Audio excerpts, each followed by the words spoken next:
घटने के बाद घाटी में सिनेमा हॉल खोले गए हैं, जिसके बाद से जम्मू कश्मीर के एलजी मनोज सिन्हा ने बयान दिया। उन्होंने कहा कि 30 जिलों में ऐसी ही और मल्टीपर्पज सिनेमा हॉल खोले जाएंगे। नहीं, पूरे जम्मू कश्मीर के हर 20 जिले में इस तरह के मल्टीपर्पज सिनेमा हॉल हम लोग बनाएंगे।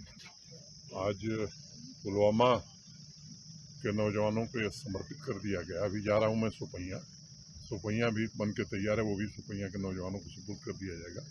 आने वाले दिनों में आप देखेंगे कि हर जगह इस तरह के मल्टीपर्पज सिनेमा फंक्शन होगा। सर, श्रीनगर में मल्टीप्लेक्स आ रहा है, कुछ दिनों में इनॉग्रेट होगा और उससे पहले ही आप दक्षिण कश्मीर पहुंच गए। क्या ये पर्टिकुलर कोई मैसेज है? क्योंकि दक्षिणी कश्मीर मैसेज नहीं है, ये मिशन यूथ के अंतर्गत पहले से हमारे जो सीईओ मिशन यूथ है शाहिद इकबाल चौधरी ये काम कर रहे थे और 2 बन गए हैं और भी आने वाले कुछ दिनों में बाकी बन के तैयार हो जाए। राजनीति में कब कौन दोस्त बन जाए और कौन दुश्मन, कुछ कहा नहीं जा सकता। तभी तो एक समय था जब बिहार में नीतीश कुमार और सुशील मोदी की जोड़ी की मिसालें दी जाती थीं, लेकिन मौजूदा समय में 2024 में नीतीश कुमार के यूपी के फूलपुर से लोकसभा चुनाव लड़ने की अटकलों के बीच सुशील मोदी ने जमकर निशाना साधा। उन्होंने क्या कुछ कहा है, आइए आपको सुनाते हैं। और बिहार में इतने डर गए हैं कि अब यूपी से चुनाव लड़ने के बारे में सोच रहे हैं। उनको पता है कि बिहार के अंदर 2 सीट भी जितना उनके लिए मुश्किल होगा, तो उनके सहयोगियों ने उनको सुझाव दिया है या अखिलेश यादव ने उनको आमंत्रित किया है फूलपुर से लड़ने के लिए। तो चाहे फूलपुर लड़े, उनकी जमानत भी नहीं बचेगी, वो चाहे फूलपुर हो या मिर्जापुर हो। अभी तो हाल ही में आजमगढ़ का चुनाव हुआ था लोकसभा का या रामपुर का, जो समाजवादी पार्टी का गढ़ माना जाता, दोनों जगह समाजवादी पार्टी का सफाया हो गया और बीजेपी चुनाव जीत गई। और इतना ही नहीं, तो पिछले लोकसभा चुनाव में बुआ और बबुआ की जोड़ी को बहुत प्रचारित किया गया, मायावती और अखिलेश यादव। क्या हश्र हुआ, बीजेपी 64 सीटें जीत गई थी। और उसके पहले अखिलेश यादव ने हाथ मिलाया था कांग्रेस के साथ और नारा लगा था यूपी को ये जोड़ी पसंद है। क्या हुआ उस जोड़ी का? कांग्रेस का क्या हुआ उत्तर प्रदेश के अंदर? तो नीतीश जी, आप हिंदुस्तान में जहां से चुनाव लड़ना चाहे आप लड़िए चुनाव, बीजेपी आपको छोड़ेगी नहीं। जिन लोगों ने बीजेपी के पीठ में छुरा भोंकने का काम किया है, आप जहां से भी चुनाव लड़े, आपकी जमानत बचेगी नहीं, आपकी जमानत जब्त कराएंगे।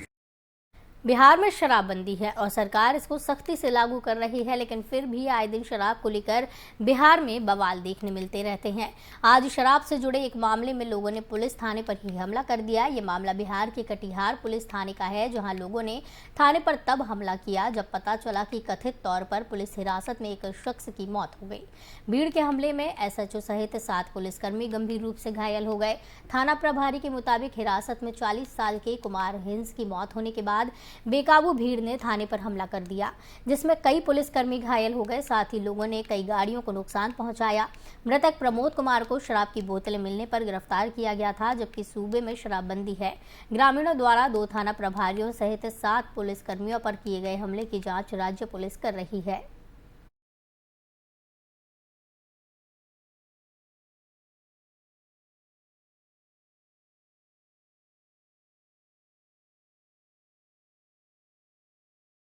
राजस्थान विधानसभा के उपनेता प्रतिपक्ष एवं पूर्व मंत्री राजेंद्र सिंह राठौर ने आज धौलपुर जिले के राजखेड़ा उपखंड के बाढ़ग्रस्त इलाकों का दौरा किया, जिसके बाद उन्होंने मुख्यमंत्री अशोक गहलोत पर जमकर हमला बोला।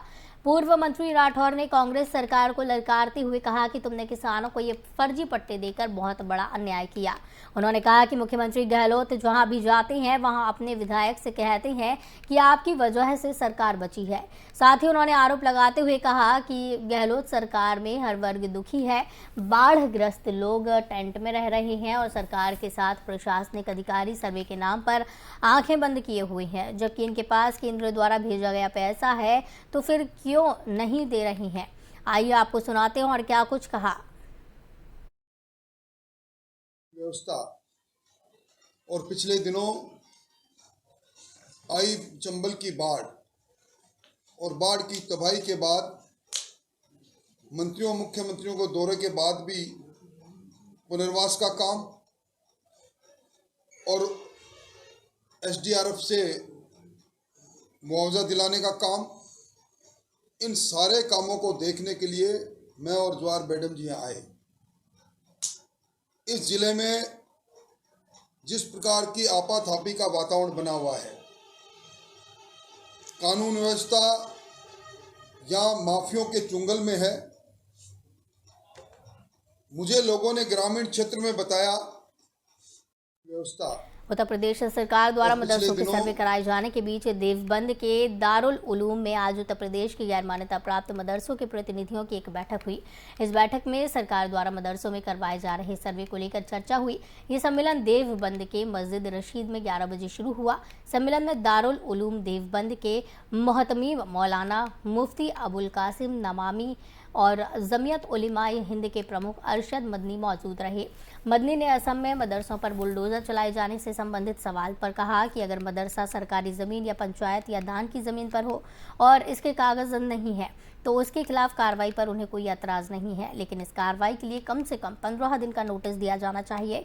बैठक के बारे में प्रेस कॉन्फ्रेंस को संबोधित करते हुए अरशद मदनी ने कहा कि ये बैठकें कोई नई बात नहीं है, ऐसी बैठकें साल में 2-4 बार बुलाई जाती हैं। वहीं सरकार द्वारा कराए जा रहे सर्वे को लेकर उन्होंने कहा कि मदरसों का सर्वे करना सरकार का हक है, अगर कोई सर्वे करने आता है तो उसकी मदद करनी चाहिए।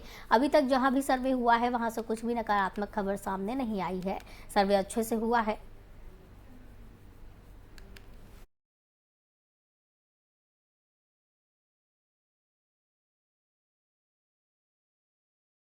ने ये कहा है कि हमारे यहाँ दूर तालिबान दूसरे मदरसे से आएगा, हम अभी नहीं, जब से अपने यहाँ शुरू कर देंगे 1 साल के बाद में 5-7 साल का हम गैप लेकर के करेंगे कि 7-8 साल के बाद जो भी हमारे